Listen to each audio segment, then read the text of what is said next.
kulanti wacan oo wanaagsan idilkiin baa khiyaarteeda qiimaha iyo qadarinta mudan meel walba oo daafaha caalamka ka joogtaan wacan oo wanaagsan ayaan khiyaare awooda idin kale inay waxana la soo gaaray hadii aad nooga barateen in aanu si toos idin ku soo tabino war wixii guud ahaan naga soo gaaray deegaanka waxana si toos stuudiyo ayaga xarunta magaalada Jigjiga idin ka soo tabinaya anigoo ah boonugaas qodobada wararkeena ugu door korona waxa kamid ah munaasabada abaalmarin lagu guddoonsiinayo kooxihii ka kala yimid sagaalka gobol ee dawladda deegaanka Soomaalida isla markaana sina ka soo qayb galay tartankii loogu magac daray tartanka dhaantada iyo ciyaaraha kale ee hidaha iyo dhaqanka ayaa ka dhacday magaalada Jigjiga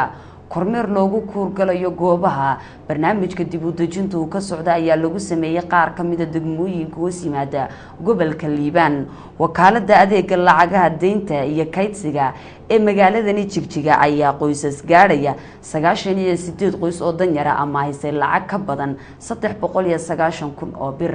kuwaas khiyaare waxay ayaan qaar kamid ah qodobada wararka imika iyo haatan u diyaar garooba faafahinta wararkani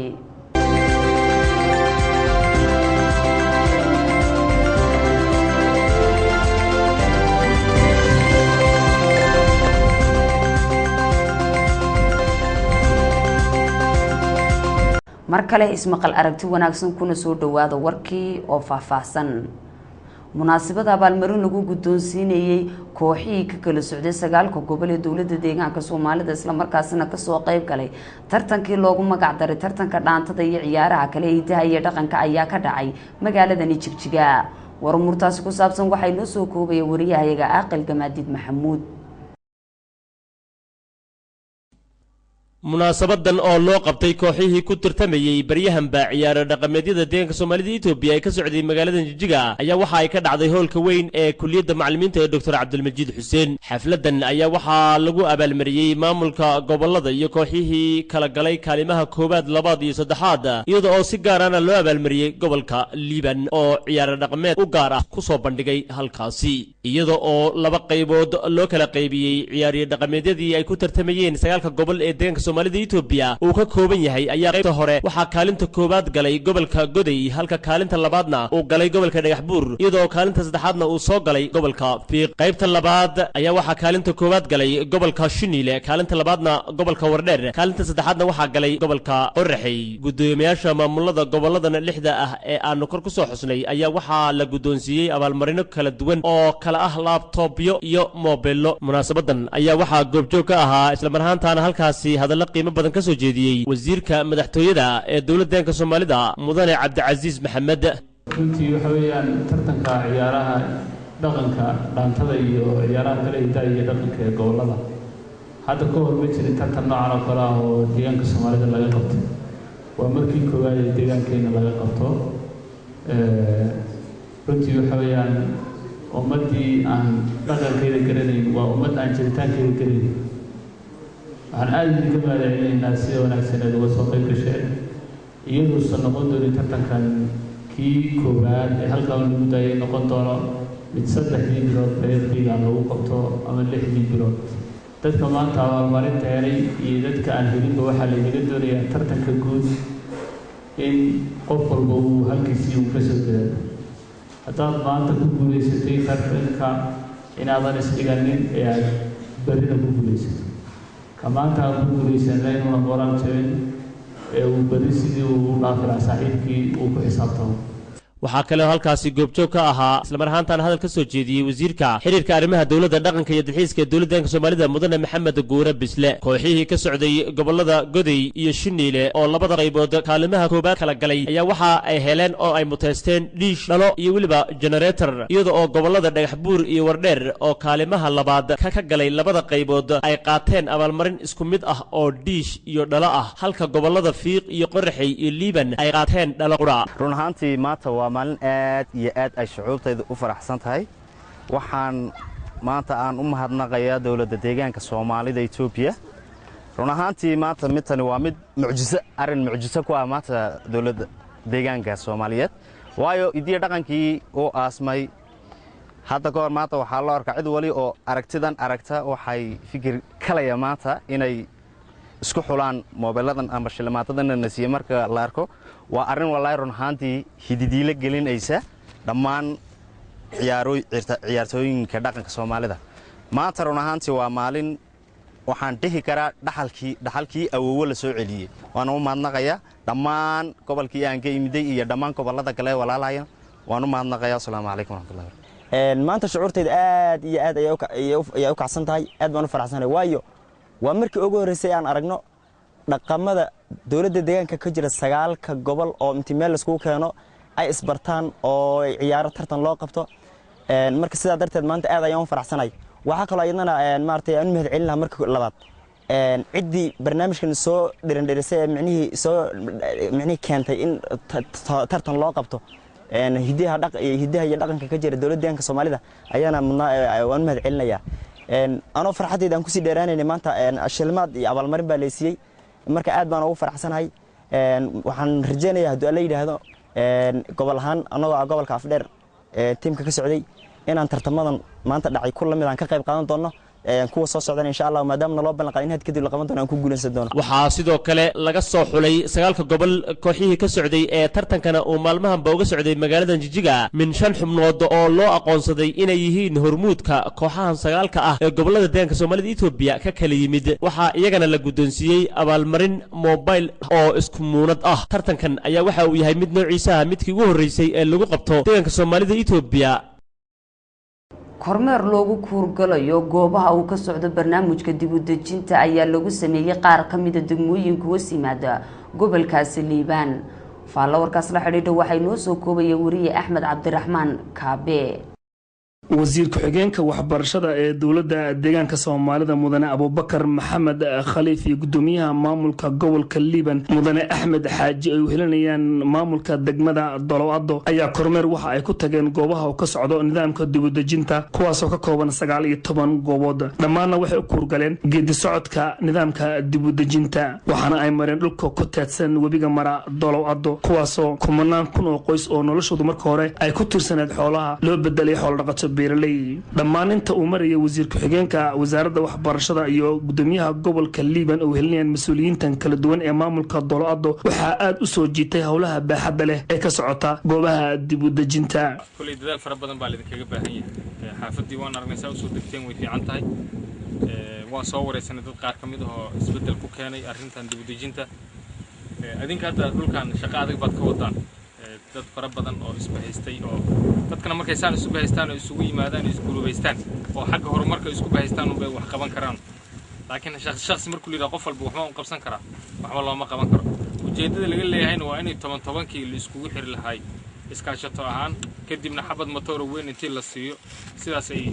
ku soo saartaan noloshoodii qutliyoonka intii ay marayeen goobaha kala duwan waxa ay waraysiyo kala duwan ay la yeesheen dadka ka faa'iideysanaya nidaamkan dib u dejinta iyagoo uga warbixiyay halka ay howluhu u marayaan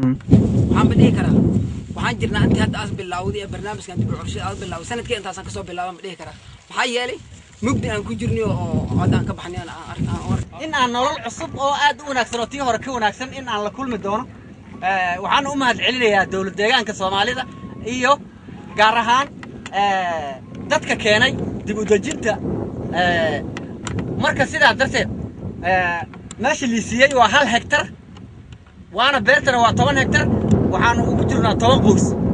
dadkan oo marka hore noloshooda dhan ay ku tiirsaneed xoolaha nool ayaa markay heleen nidaamkan dib u dejinta ee wax soo saarka beeraha iyo dalagyada kala duwan waxa wax weyn iska bedelay xagga noloshooda waxaana dhammaan motorada tababarada siirka ama abuurka raashinada kala duwan ka gacan siiya xafiiska xoolaha iyo beeraha iyo horumarinta reemiga ee degmada Doloado oo la kaashanaya wasaaradda xoolaha iyo beeraha iyo horumarinta reemiga ee heer deegaan iyo xafiiska horumarinta webiyada iyo dooxooyinka oo isagu qaabilsan arrimaha dib u dejinta ee deegaanka Soomaalida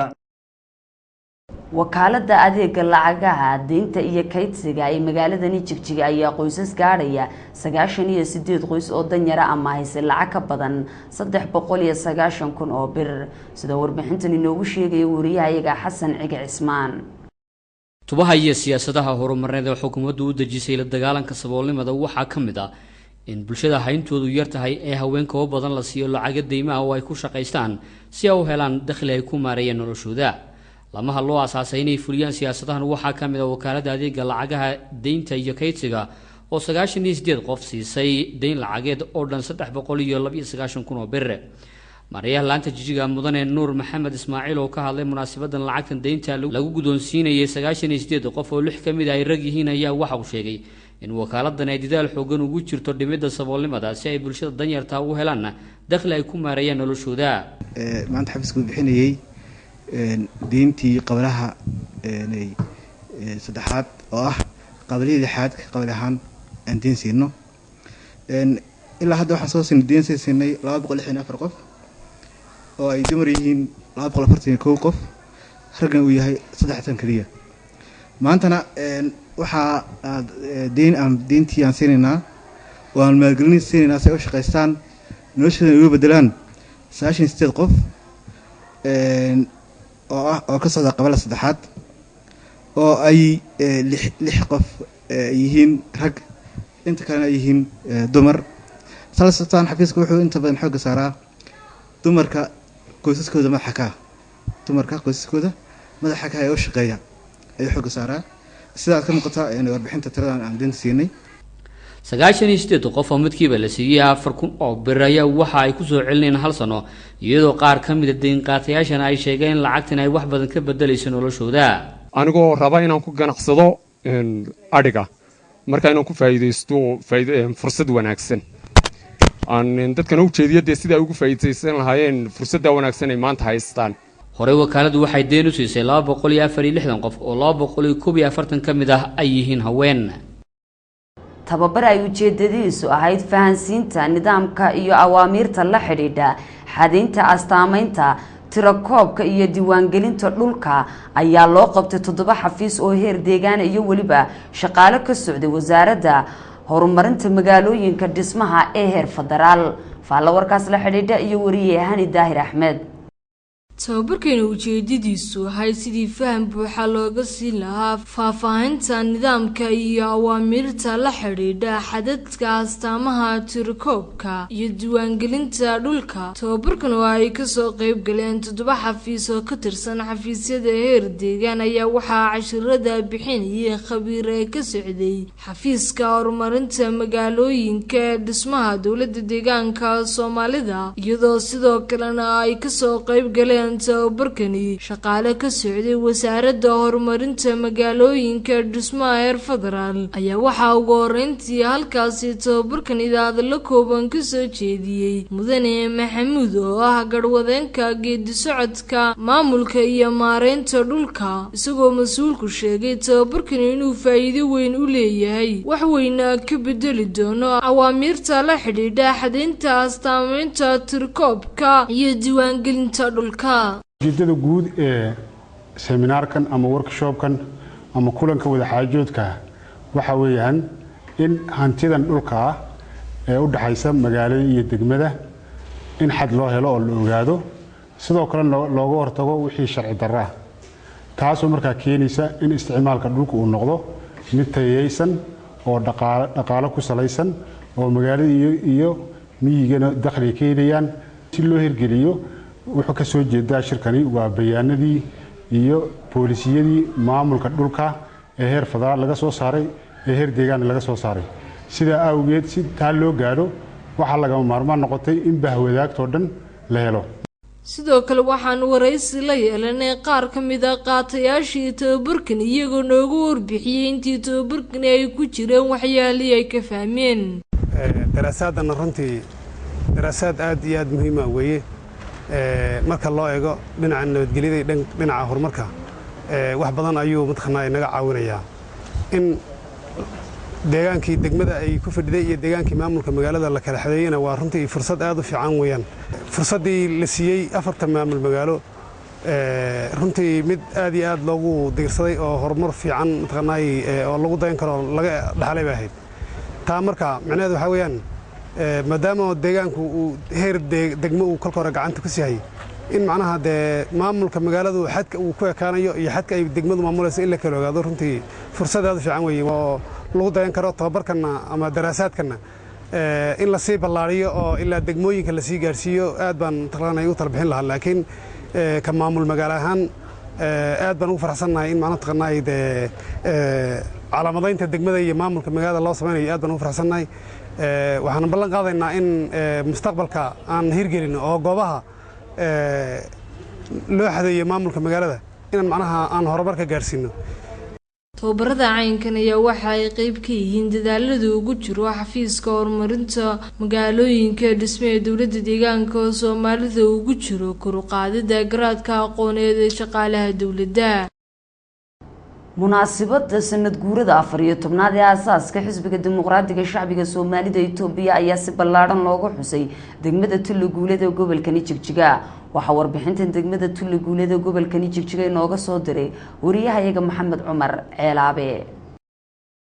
boqolaal ka tirsan xubnaha iyo taageerada xisbiga dimuqraadiga shacbiga Soomaalida Itoobiya ee ku nool degmada Tullaguulada iyo qabaleyada hoos yimaada ayaa isugu soo baxay xuska sanad guurada 14aad ee xisbiga dimuqraadiga shacbiga Soomaalida Itoobiya iyagoo wata halkudhigyo ay ka mid yihiin waxaan naga go'an inaanu hirgelino siyaasadda xisbiga dimuqraadiga shacbiga Soomaalida Itoobiya ee ku aadan kamid dhalinta qorshayaasha horumarineed iyo kobaca dhaqaale ee wadanka ee uu xisbigu hiigsanayo. munaasabadan xuska dabaaldega sanad guurada 14aad ee xisbiga dimuqraadiga shacbiga Soomaalida Itoobiya ayaa ahayd mid ay u dhanaayeen bulshada qaybaheeda kala duwan, maamulka degmada, maamulka gobolka, mas'uuliin heer deegaan ayaa waxa bulshada munaasabadan isku soo baxay hadallo dhaxalgala ka soo jeediyay madaxa xafiiska horumarinta webiyada iyo dooxooyinka ee dowladda deegaanka Soomaalida mudane Cabdihaab Rashiid ayaa sheegay inuu xisbigu yahay mid ka dhashay baahida bulshada isla markaana u taagan inuu ka dhabeeyo ballanqaadyadii bulshada uu ballan qaaday isagoo taasi ka jawaabaya qorshayaal iyo jooyin siyaasadeed oo ka turjumaya baahida bulshada xoolo dhaqato beeraleyda. waxaan idin leeyahay xubin kasta oo xisbiga kamid ah iyo taageerihiisaba waxa laga maarmaana inuu ma garanaysaa maanta uu naftiisa iyo ma garanaysaa iyo muruqiisaba uu geliyo in ma garanaysaa uu axdi uu galo uu mar labaadna ballanqaad uu sameeyo. soo diyaar ma tidin? aad baad u mahadsantihiin. waa inoo shaqo weeyaan. xisbiga waxaan ku xusaynaa sanad guuradeeda kale isbedel iyo ma garanaysaa dhulkan oo cagaar ayaan isku iman doonaa. aad baad u mahadsantihiin. gudoomiyaha degmada Tullaguulada mudane Khadar Abiib ayaa xuskan 14aad ee xisbiga dimuqraadiga shacbiga Soomaalida Itoobiya ka soo jeediyay hadallo dhaxalgala isagoo sheegay in xubnaha xisbiga looga baahan yahay inay xoojiyaan dadaalada loogu xaqiijinayo in dalka lagu gaarsiiyo wadamada dhaqaaluhu dhexdhexaadka yahay. waxaana intaa ku daray in sanad guurada ay kaga duwan tahay sanadii hore iyadoo ay hal sano kaliya ka soo wareegtay waqtigii ay degmadu heshay maamulka degmanimo ee xisbiga dimuqraadiga shacbiga Soomaalida Itoobiya ay tahay guuliyuu ka soo hooyay deegaanka. deegaankeena Soomaalida waxaan la soconnaa dadaalada ka socda heer federaal in aynaan ka yaraysan deegaankeenana in laga bilaabay maadaama 85% ay yihiin xoolo dhaqato in loo bedelo xoolo dhaqato beeraley. ajandaheena koobaad horumarka ku gaaraynana waxaa la isla taabtay in uu yahay dadka oo beertii iyo xoolihiiba isla hela. waxaa lagu markhaati kacayaa in dadaalkaas iyo farxaddaas maanta dadku ay ku jiraan ku yimid aragtidii xisbiga shacabka oo isbedeshay in shacabka wax kastoo ay u baahan yihiin xisbigu diyaar u lahaa. sidoo kale waxaa si diiran looga xusay xuska 14aad ee xisbiga dimuqraadiga shacbiga Soomaalida Itoobiya qabaleyda hoos yimaada degmada Tullaguulada, qabaleyga Jafi Baade, qabaleyga Biyada iyo qabaleyga Ceelmaal iyadoo munaasabadan ay ka soo qayb galeen bulshada qaybaheeda kala duwan, odayaasha haweenka dhalinyarada, mas'uuliyiinta degmada Tullaguulada oo ay horkacayeen madaxa arrimaha siyaasadda xisbiga dimuqraadiga shacbiga Soomaalida Itoobiya ee degmada Tullaguulada mudane Cabdi Muuse Xasan Cabdidool, gudoomiyaha ku-xigeenka degmada Tullaguulada Cabdilaahi Maxamed, gudoomiyaha xisbiga degmada mudane Maxamed Iid Abiib, madaxa arrimaha haweenka Marwe Hibo Axmed. waxa xusid mudan degmadeennan Tullaguulada ee qabalahan Jafi Baade uu ka midka yahay in ay hadda ka hor santar ahaan jirtay markii uu daraasaad sameeyey xisbiga dimuqraadiga shacabka Soomaalida Itoobiya 15 degmo oo ay ka mid tahay degmada Tullaguulada ayaa uu baarlamaanka u dhaweeyay kana ansixiyey si bulshada adeeg hufan oo maxaan dhadaayay dhow loo siiyo. taasina waa guulaha ballaaran ee maanta maxaan dhadaa lagu xasuusan kara xisbigeena. waxa kale oo la socotaan markaan dhinaca horumarka u soo noqono degmadan Tullaguulada intii ka horeysay maxaan dhadaayay 14 sano dhinaca caafimaadka markaan soo qaadanay adeegyada caafimaadka jiray waxay ahaayeen 2 ruga caafimaad oo kaliya. maantana waxaa ka jira 12 ruga caafimaad iyo 4 xarumo caafimaad oo aad garanaysaan oo maxaan dhadaayay halka xarun caafimaad waxa uu macnaha u adeegi karaa bulsho 25,000 oo qof dhan. taasi waxa weeyaan guulaha maanta maxaan dhaday la taaban karaya xisbigeennu uu bulshada uu qabtay ka mid tahay munaasabadan ka dhacday qabaliyada Jafi Baade Biyada iyo Ceelmaal ee wasiimada degmada Tuli Guuleed ayaa bulshada ku nool qabaliyadana ay si balaaran u xuseen xuskan 14aad ee xisbiga dimuqraadiga shacbiga Soomaaliya Itoobiya iyagoo sheegay in hiil iyo hoob la garab taagan yihiin xisbiga dimuqraadiga shacbiga Soomaaliya Itoobiya ugu dambeyntii degmada Tuli Guuleed ayaa xisbiga dimuqraadiga shacbiga Soomaaliya Itoobiya uu deeqday lacag gaaraysa 200,000 weli waxaa garoonka kubadda cagta ee magaaladani Jigjiga ka socda tartankii kubadda cagta ee 9 gobol ee dawladda deegaanka Soomaalida iyadoo qaar ka mid ah group A ay guulo ka soo hoyeen isla markaana Federationka kubadda cagta ee dawladda deegaanka Soomaalida uu sheegay in group A ay hogaaminayso kooxda gobolka Fiiq sida warbixintan inoogu sheegay wariye Maxamed Xasan Cabdullaahi ciyaar kulul oo isaga hor yimaadeen gobolada Wardheer iyo Afdheer oo ka dhacday garoonka kubadda cagta ee magaalada Jigjiga ayaa labada kooxoodba waxa ay soo bandhigeen ciyaar aad u kululeyd iyagoo ay soo buuxdhaafsheen taageerayaasha labada kooxood goobaha loogu talagalay in ay ka daawadaan ciyaarta ayaa labada kooxoodba waxa ay soo bandhigeen qaab ciyaareed aad u wanaagsan hase ahaatee dadaal badan oo ay sameeyeen ciyaartoyda gobolka Afdheer ayaa waxa u suurta gashay in weeraryahanka kooxda Afdheer ee Maxamed Cabdiraxmaan uu gool ku hubsado shabaqa kooxda Wardheer balse kooxda gobolka Wardheer oo dadaal badan u gashay in ay keensato goolka barbaraha ayaa waxa u soo celiyay ciyaaryahankooda Cabdideeq iyada oo labada kooxoodba ay soo bandhigeen ciyaar aad u wanaagsan ayaa waxa ay labada kooxoodba heleen fursado iyaga oo aanan ka faa'iideysanin fursadahaasi ayaa gool soo dahay isla markaana ah goolka guush ayaa waxa u dhaliyay gobolka Afdheer ciyaaryahankooda Maxamed Abshir waxaana 90kii daqiiqo ee loogu talagalay ciyaarta ay ku soo dhamaatay 2 gool iyo 1 oo ay guusha ku raacday gobolka Afdheer geesta kale war aynu ka helnay Federationka kubadda cagta ee dawladda deegaanka Soomaalida oo ku saabsan ciyaartii dhexmartay gobolada Fiiq iyo Jigjiga natiijaduna ahayd barbardhac 4-4 ah ayaa waxa uu sheegay Federationka in ciyaartii lagu qiimeeyay 2 gool iyo 1 oo ay guusha ku raacday gobolka Fiiq sida uu inoo sheegay Mudane Cabdirasaaq oo ah madaxa Federationka kubadda cagta ee dawladda deegaanka Soomaalida halkan waxaan ka soo jeedinayaa ciyaartii labada gobol ee Fiiq iyo Jigjiga ee dhexmartay ee ku dhamaatay 4-4 barbaro ku dhamaatay kadib markay warqad cabasho ay soo qorteen kooxda gobolka Fiiq taasoo sheegaysa in kooxda gobolka Jigjiga oo ciyaarayaan ciyaarihii Behraawi Liiga ee booliska ciyaartoy ka qayb gashay kadib markaan guddi ahaan ku fariisanay oo aan eegnay annagoo ka duulayna xeerka Federationka kubadda cagta ee deegaanka Soomaalida iyo kan xeerka federaalka kadib waxaan warqad u qornay Federationka kubadda cagta ee federaalka Itoobiya warqad fax bay noo soo direen noo xaqiijinaya in ciyaartoyga Cabdiruuf uu ku jiray Behraawi Liiga oo ka qayb galay annagana taasi waan ogeyn hore annagoo warqad ugu qornay 9 gobol oo nidhi nin oo ciyaaray Behraawi Liiga ka qayb galay ama kooxda deegaanka booliska ee kalabka oo ciyaaray in ciyaarsiin karin ciyaarahan ugu talagalnay inay ka qayb galaan 9 gobol dhalinyarada cusub ee Fareeshka maadaama ciyaaraha noogu adag ee deegaankeena ay tahay kadib waxaan go'aankii aan ku soo saarnay in Fiiq ay ku badisay aan siinay 3 dhibcood iyo 2 gool iyo 1 iyadoo sharciga federaalka dawladda deegaankeena iyo sharciga federaalka uu sheegay dhanka kale kooxaha gobolada Fiiq iyo Goday ayaa kulan xiiso badan waxa uu ku dhaxmaray garoonka kubadda cagta ee dawladda deegaanka Soomaalida ee magaalada Jigjiga ciyaartani oo ay ka soo qayb galeen boqolaal taageerayaasha labada kooxood ah ayaa waxa ay ku bilaabatay qaab ciyaareed aad u wanaagsan iyada oo labada kooxoodba ay soo bandhigeen ciyaar aad u wanaagsan isla markaana ay ciyaartu u muuqatay weerar iyo weerar celin ayaa kooxahaasi ayna kala helin fursado aad u badan oo ay ku dhashtaan goolal taasi oo sababtay in qaybtii hore ee ciyaarta lagu kala nasto barbardhac eber iyo eber ah nasasho kadib markii la isugu soo noqday qaybtii dambe ee ciyaarta ayaa koox waliba waxa ay bilowday in ay kooxda kale weerarto waxaana u suurta gashay kooxda gobolka Goday in ay hesho goolkii koowaad ee ciyaarta daqiiqadii 17aad goolkaasi oo ah rigoore ama gool kulaag waxa uu dhaliyay gobolka ciyaaryahanka lambarka 22aad u sita gobolka Goday Anwar Cali kadib markii uu dhashay goolkaasi ayaa waxa ay bilaabeen weeraryahanada gobolka Fiiq weerar aad u culus oo ay kooxdaasi ku heleen daqiiqadii 87aad goolka barbaraha oo rigoora ama gool kulaag ah oo uu dhaliyay gobolka Fiiq ciyaaryahanka gobolkaasi ee Image Yusuf